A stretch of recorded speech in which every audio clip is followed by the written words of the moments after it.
Hello hi అండి, ఎలా ఉన్నారు? అందరు బాగున్నారా? అందరు బాగున్నారు. అందరికీ హాయ్ అండి. ఓకే అండి. నాకు చాలా బాధగా ఉందండి, అందుకే వీడియోలు పెట్టలేదండి. 2 రోజుల వరకు, వారం రోజుల వరకు నా మనసు కష్టంగా ఉన్నదండి, అందుకనే పెట్టలేదండి వీడియోలు. ఎందుకంటే అండి, నా భర్త లేరండి, నన్ను కొంచెం మాట్లాడుతున్నారు, చాలా బాధగా ఉంది. నా ఇల్లు ఏమో చెన్నైలో ఇల్లు ఉందండి, ఆ ఇల్లు గురించి కొంచెం నాకు అమౌంట్ కావాలండి, ఆ ఇల్లు విడిపించాలండి. దాని గురించి నేను చాలా ట్రబుల్ పడుతున్నాను. నాకు ఎనక్సిటీ ఎవరు చేసేవారు లేరండి.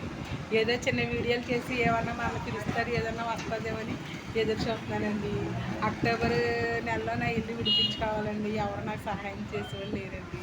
అందుకే వీడియో చేస్తున్నానండి. ఎవరైనా సహాయం ఉంటే అందించమని, నా ఇల్లు విడిపించాలని ప్రార్థన కోరుస్తున్నానండి. హాయ్ అండి. ఎవరు అంటే లేని వాళ్ళకి సహాయం, నేనే లేని వాళ్ళకి సహాయం చేస్తానండి. నేనే లేనిదేనండి నా ఇల్లు విషయం. నా భర్త చనిపోయాక నేను ఇక్కడ చిల్లర కొట్టు పెట్టుకునండి, గ్లాసు వాటర్ ప్యాకెట్ అమ్ముకునండి, నేను చాలా కష్టాలు పడుతున్నానండి. నాకు ఎవరు తోబుట్లున్నా ఎవరు సహాయం చేయట్లేదండి.